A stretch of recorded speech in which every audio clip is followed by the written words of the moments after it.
তিনজন। ওকে, আমি এক্সপেক্ট করতেছি কবে একজন আসবে। ভাইয়া ওই যে নাফিজ আর হচ্ছে ডালিম দাস, এরা দুইজন হচ্ছে মানে আজকে ওদের কারেন্ট নাই তো ওয়াইফাই নাই, এই জন্য জয়েন করতে পারেনি ক্লাসে। এটা জানাতে বলেছিল আমাকে। হ্যাঁ বলছি, দাদাকে বলছি। হ্যাঁ, আচ্ছা, আজিজুলের কথা আমাকে বললো। ঠিক আছে, সমস্যা নেই। ডালিমেরও সেম সমস্যা, ওরা দুজন তো একই মেসে।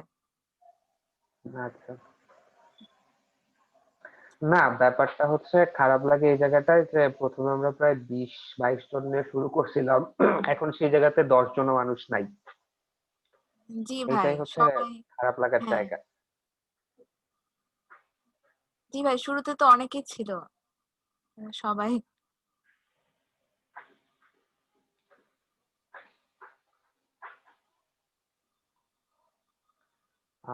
আচ্ছা, 50 বাজুক, 50 বাজলে একবারে শুরু করি। দেখি মুখে যদি এরা আসে। আর বেশি কিছু নাই দেখানো, 2-3টা ফাংশন দেখাইলে শেষ।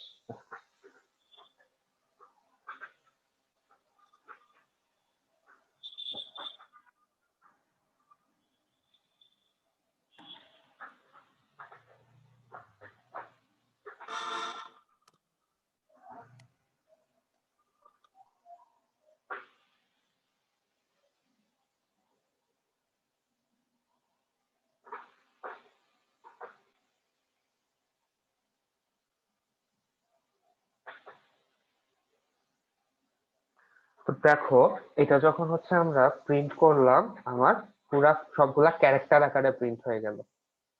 একটার পর একটা ক্যারেক্টার আকারে প্রিন্ট হয়ে গেছে। তার মানে এভাবে আমরা আসলে লাইন প্রিন্ট করতে পারবো না। হ্যাঁ পারবো, তোমাদেরকে আলাদা আলাদা কন্ডিশন লাগাইতে হবে। যে ফর লুপের মধ্যে আবার ফর লুপ চালাবা, চালায় বলবা কখনো যদি স্পেস পাও তাহলে সেই মানে নিউ লাইন ক্যারেক্টার পাও সেটাকে কেটে দিবা, স্পেস পাইলে কেটে দিবা, এক জায়গায় নিয়ে আসবা। এইসব হাবিজাবি জিনিসপত্র করা লাগবে। এত ঝামেলা করার আমার সময় নাই। এখানে পাইথন আমাকে ডিরেক্ট একটা ফাংশন দিচ্ছে। ফাংশনটা হচ্ছে new line function, sorry read line function. তো যদি আমি দেই print F dot read line, না তো এখানে মনে কন্টেন্ট ডট দিতে হবে।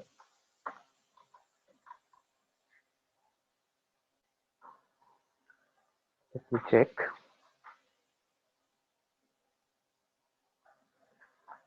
রিড লাইন ফাংশনটা থাকার কথা।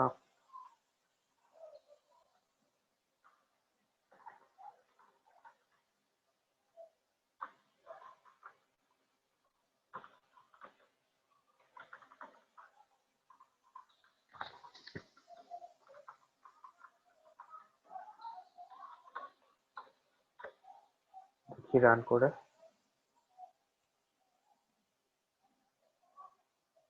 রান হয়েছে। এখানে কোনো একটা কারণে আমার এখানে অটো কারেক্টটা কাজ করতেছে না, এই জন্য রিড লাইন ফাংশনটা খুঁজে পাচ্ছি না এভাবে। দেখো আমি যখন এই এটা রান করলাম, তখন জাস্ট আমার একটা লাইন রিড হইলো। এটা হচ্ছে অপটিমিস্টিক কোডার সোসাইটি। যদি এই রিড লাইনের পরে আমি আরো একটা ইয়েতেই কন্টেন্ট টু ধরো দিলাম, দেন প্রিন্ট করলাম কন্টেন্ট টু,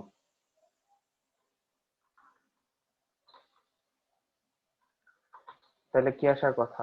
আরিও আসার কথা। দেখি আরিও আসে কিনা। না, প্রথমে হচ্ছে ট্রিপলি আছে, তারপরে আছে আরিও। তাহলে সেই হিসাবে অপটিমিস্টিক কোডার সোসাইটি আসছে, তারপরে আসছে ট্রিপলি।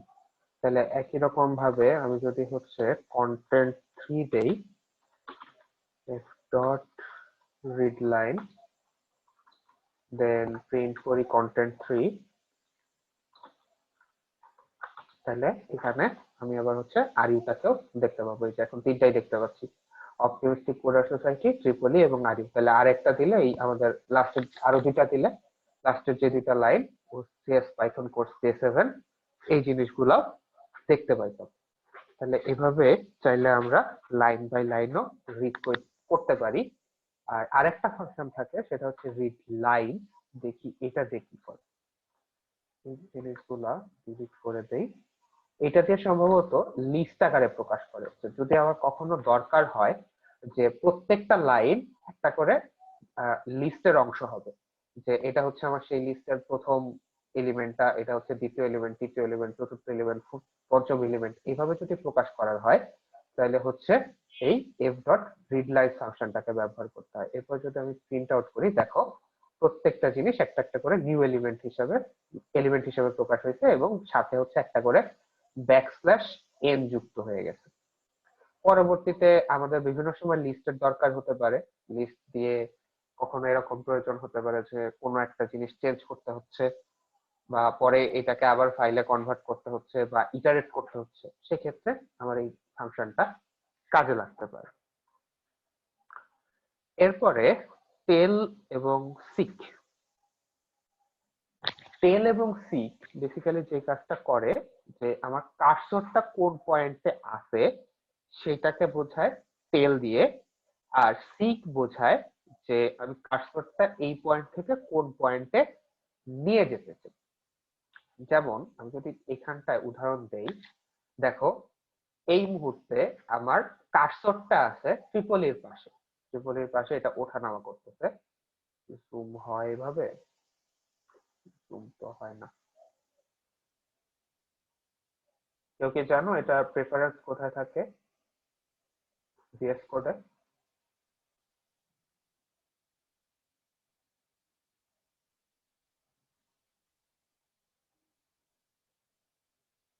কন্ট্রোল প্লাস,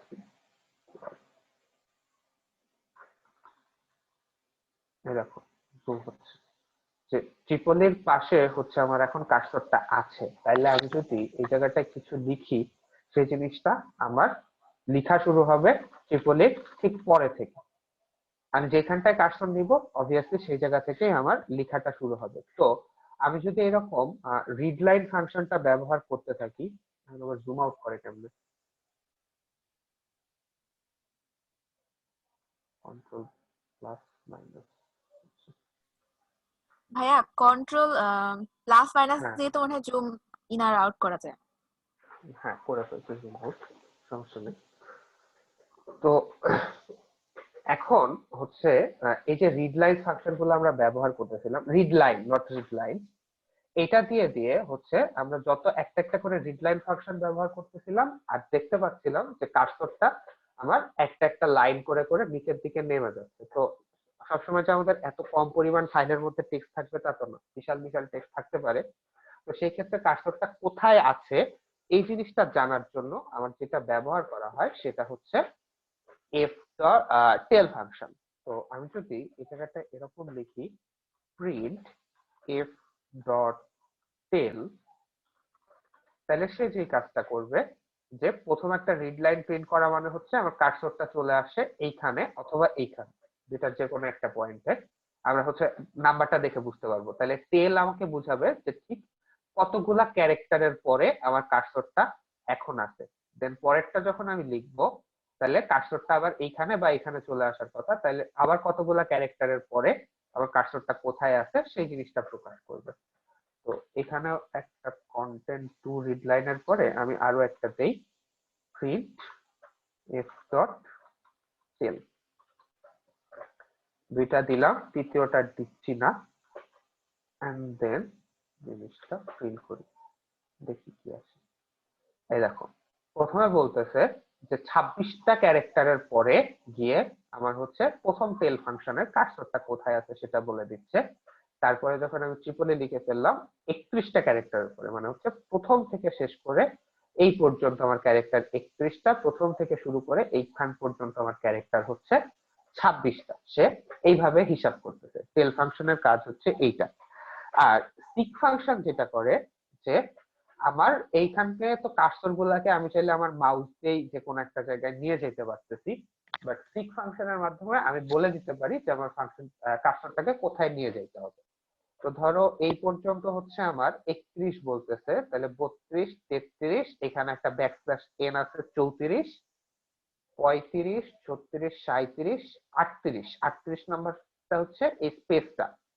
তারপরে আসবে আমার পাইথন। তাহলে আমি এক কাজ করি, সিককে বলি 38 নাম্বারে চলে যাও, চলে যাওয়ার পরে তুমি হচ্ছে তারপরে একটা রিড লাইন করো। তাইলে এই টেলটা আসলো, আমি তাকে বলে দিলাম if ডট সিক 38, দেন আমার কন্টেন্ট থ্রির রিড লাইনটা হোক। দেখি তাহলে আমার আউটপুট কি আসে। এই দেখো আমার হচ্ছে 38 নাম্বারটা বলছিলাম এখানে যাবে, তারপরে আছে পাইথন কোর্স ডে 7। আমার লাস্টের আউটপুটটা চলে আসছে পাইথন কোর্স ডে 7, তার মানে সে এই 38তম পজিশনে চলে গেছে। ওকে, তাহলে এইভাবে টেল এবং সিক ফাংশনের মাধ্যমে আমরা কার্সরকে যে কোনো জায়গায় নিয়ে যাইতে পারি। এখন আরেকটা ব্যাপার হচ্ছে যে একই সাথে ফাইল রিড করা এবং রাইট করা।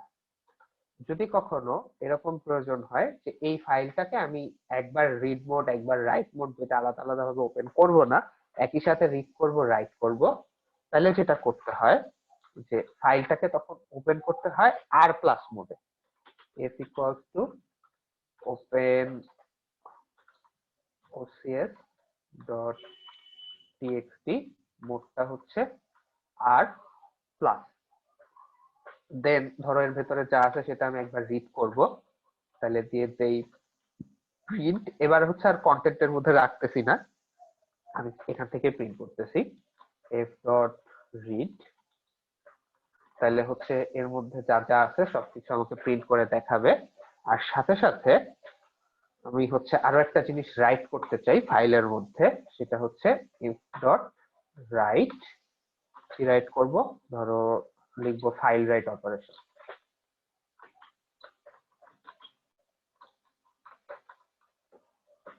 দেন এই প্রোগ্রামটা যদি রান করি তাহলে দেখো প্রথমে সে রিড করতেছিল, তার মানে আগে আমার এই জিনিসটা ছিল না, তাহলে যতটুকু ছিল সেই জিনিস পর্যন্ত আমার আউটপুটটা দেখাইছে, তারপরে সেই জিনিসটাকে রাইট করে দিছে। তো আমি দেখি আমার ফাইলে যে এটা আছে কিনা, আসেনি, তার কারণ হচ্ছে আমি আগে এই জিনিসটাকে সেভ করে দিই। তো আবার দেখাচ্ছে,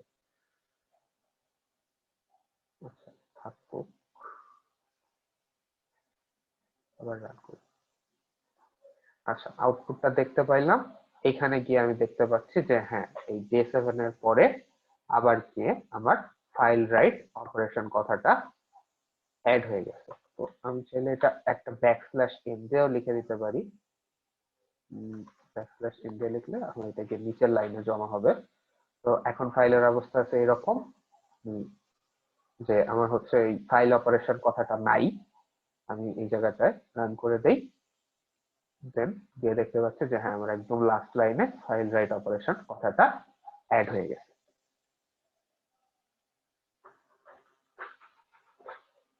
ঠিক আছে,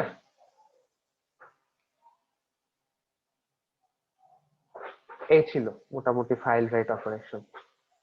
এখন তোমাদের যদি কোনো কোশ্চেন থাকে তাহলে বলো।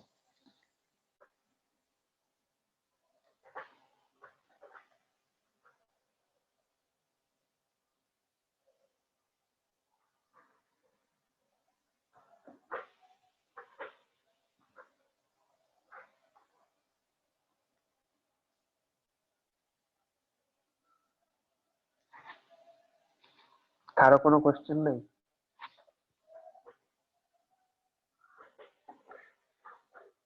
ঠিক আছে, তো এই যে ফাইলের জিনিসপত্রগুলো দেখাইলাম, আমি ফাইলকে একবার ওপেন করতেছি, ওপেন করার পরে আমি ফাইলটাকে আবার হচ্ছে ক্লোজ করতেছি। এই দেখো এই জায়গাটা আমি হচ্ছে ক্লোজ করতে ভুলে গেছি, ইভেন এই জায়গাগুলোতেও আমি ওপেন করছি, ক্লোজ করতে ভুলে গেছি। ভুল হওয়াটা স্বাভাবিক, যে কারো ভুল হইতে পারে। তো এই পুরা কাজটা করার জন্য একটা আলাদা রকমের সিস্টেম আছে, সেটা হচ্ছে উইথ ক্লজ ব্যবহার করে কাজ করা। উইথ ক্লজ ব্যবহার করে আমরা চাইলেই